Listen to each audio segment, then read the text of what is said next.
Hey,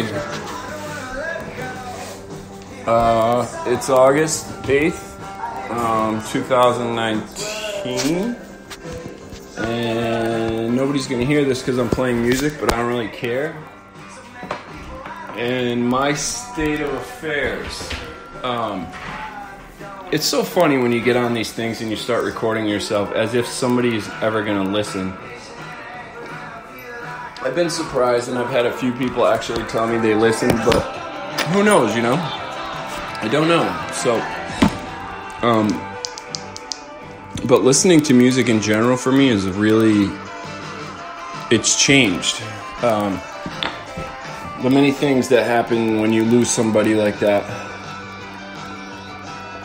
was your whole life, someone you're so close to, and when you listen to music that they used to like, or you used to like together, it just brings you back to day one. It's really hard, especially Dr. Dog. And I'm also going to work while I'm doing this because I don't have a lot of time, and I like to kill two birds. So if you hear some pounding, it's because I'm making some leather shit.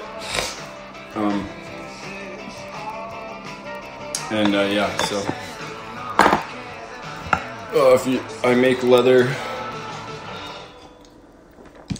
art, and it's weird because that's what I majored in. That's what I've always been passionate about, like as a kid.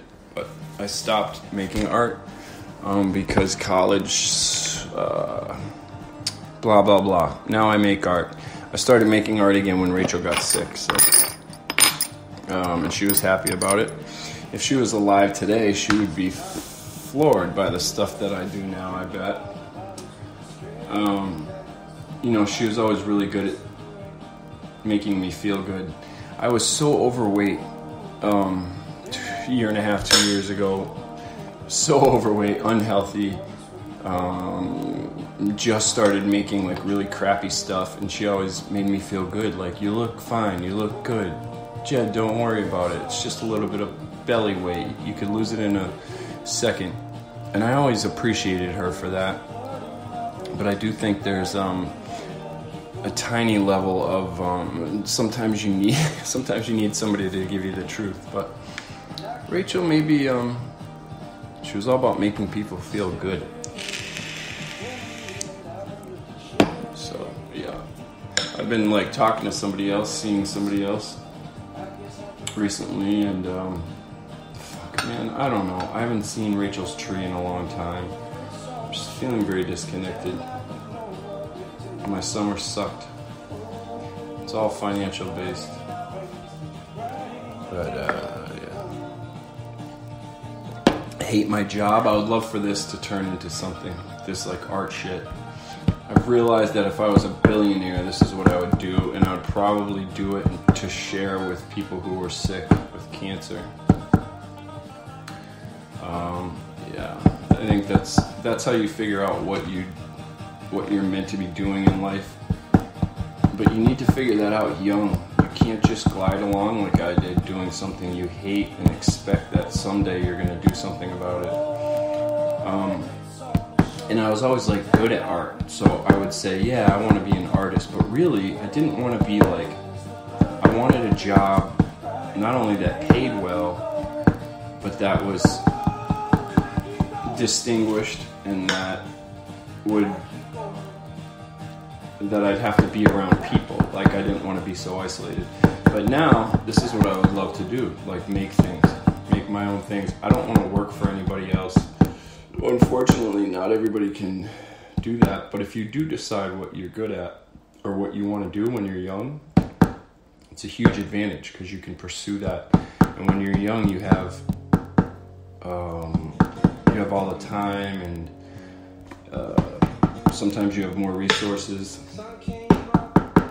less bills, less responsibility, so you can really focus on that, develop the thing that you want to do.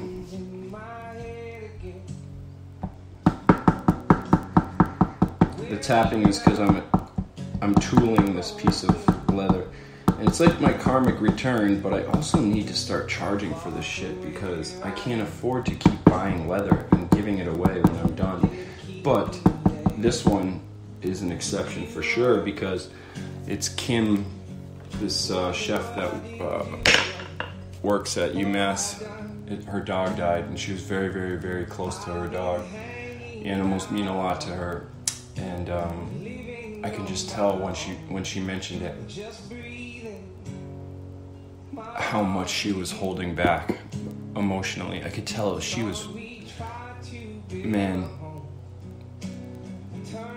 I think I can imagine what she's going through. Even though it's just her dog, dogs can be just as close to you as a friend. So I'm making this leather thing. I don't know it's just a leather square that I tool. Could be a valet tray, could just be a wall hanging for her. And of course I won't charge. This is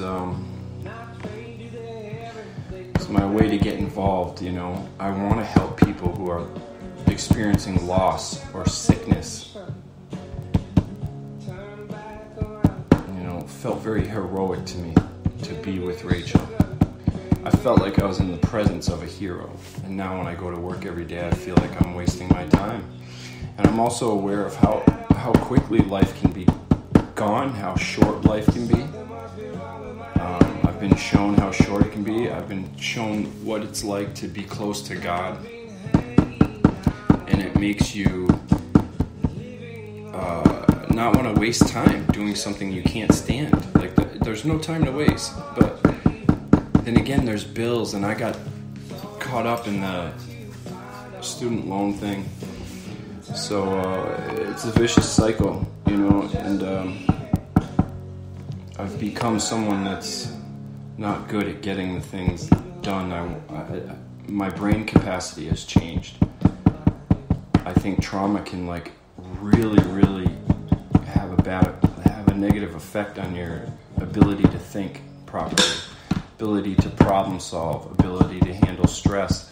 When my dad got sick after Rachel died, I thought, well, I'm the one who can handle this. I can handle any amount of stress clearly because of Rachel's cancer and how close I was to her throughout that thing, being her number one shoulder to lean on. So I thought, send me down to Florida. This is for me. My father's very sick.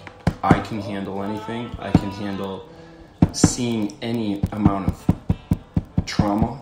I can handle seeing my loved ones in pain and being there for them. And when I went down to Florida, I realized that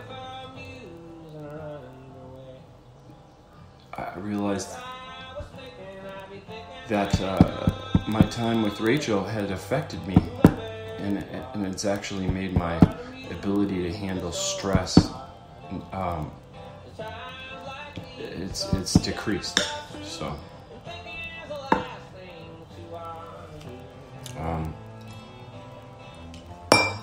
I think I held it in so much with Rachel, and I kept it together so hard that I don't know, maybe people have a limit to the amount of trauma they can handle.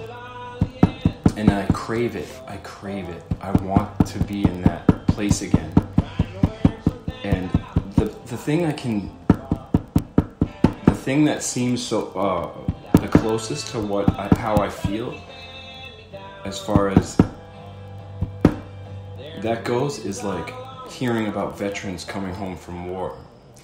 They've been on high alert for so long, and they're dealing with PTSD, and I feel very similar to the way they feel. They crave that action again. They crave to be in that place again. But at the same, and the mundaneness, regularity of life is too hard for them.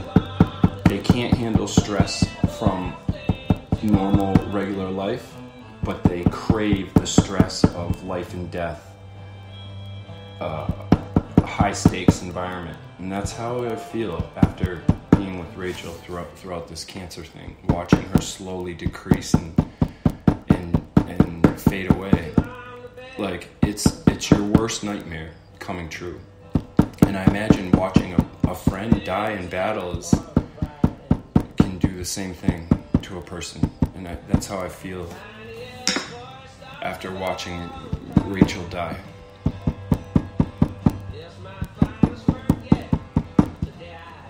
Watching Rachel die, I guess. Still can't believe it. Still can't fucking believe it. All the years we spent together so close, thinking about being old together with kids, having had a full life, and then maybe one of us dies. I mean, you barely think about it, but then having it happen at 34 to Rachel, it's your ultimate worst nightmare. Picture the person you love the most, your companion, your partner, and picture them dying slowly, and having it begin now, and a year and a half later, they're gone. It's your worst nightmare. Hearing the news that she was gonna die, stage 4 cancer.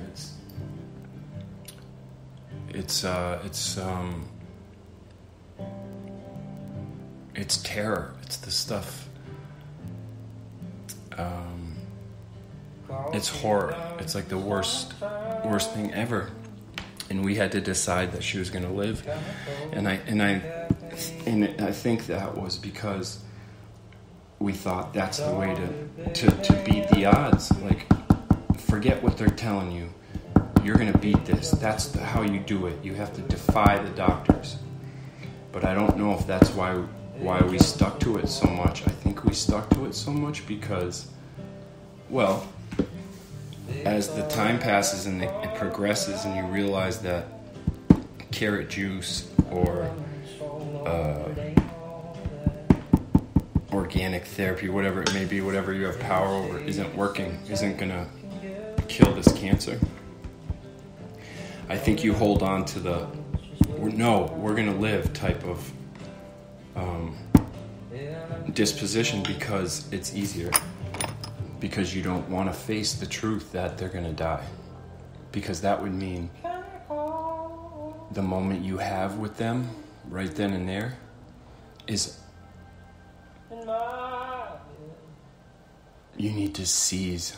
You really need to seize. And I wish that I had seized more of those moments.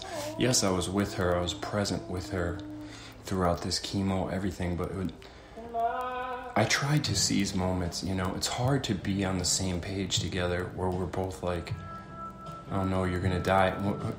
When I would start thinking that way and really fall apart, she would pull me out and say, I'm not going to die. I'm going to make it. And when she would start feeling that way, I'd pull her out and say, you're not going to die, you're going to make it. And in the end, she knew. I whispered in her ear, I remember it so well, because people were starting to talk about her dying. And I whispered in her ear, I said, I'm going to keep you alive. And she looked at me, and she shook her head.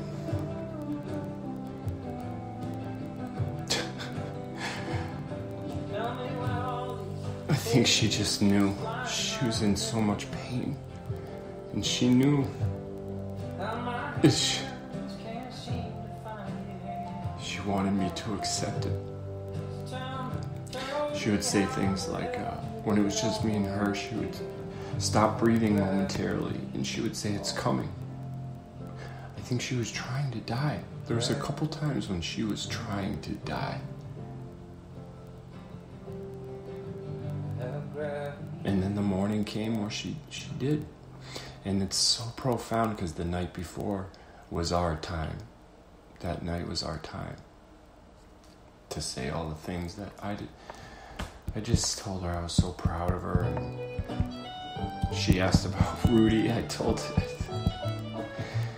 I'd take care of Rudy, of course. Assured her of a few things, and she apologized to me. She said she was sorry. Sorry for dying. Sorry for not getting married beforehand. And I told her she was my wife, she always will be, and we don't need someone to tell us that. And because she thought she was going to live. You know, a week before she died, I was saying, do you want my sister to fill out these save the dates and we can send them out? Because they're so beautiful and it would be a waste not to send them out. And she said, no, get me a pen. And she planned on filling them out herself. She couldn't do anything. Couldn't go to the bathroom herself or even change positions and